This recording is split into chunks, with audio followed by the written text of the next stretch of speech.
பிறப்பு நாம் அனைவருக்கும் ஒரு வாய்ப்பு. சென்மேக்ஸ் யூடியூப் சேனல் நண்பர்கள் அனைவருக்கும் வணக்கம். இன்னைக்கு நம்ம பாக்குறது fatty acid soap, coconut oil soap. என்னென்ன இன்கிரிடியன்ஸ் போட்டிருக்காங்கன்னு பாருங்க, நீங்களே செக் பண்ணி பாருங்க.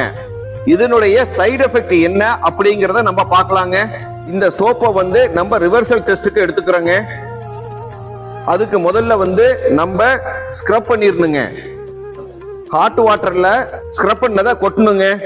இப்ப பாருங்க, sulphuric acid 15 ml 85 ml water இதுல ஊத்துறோம். என்ன ஆகுதுன்னு பாருங்க. இதுல இருக்கிற ஃபேட்டி பூராமே தனியா பிரியுதுங்க.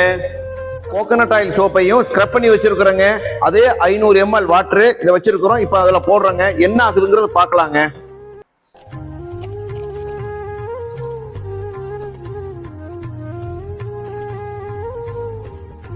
இதுதாங்க ஃபேட்டி ஆசிட் சோப்புக்கும் மற்ற சோப்புக்குள்ள வித்தியாசத்தை காமிக்க போறேங்க.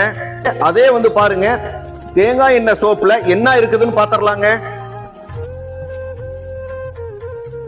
முழுக்க தேங்காய் எண்ணெயா இருக்குதுங்க. இதுதான் முக்கியம்.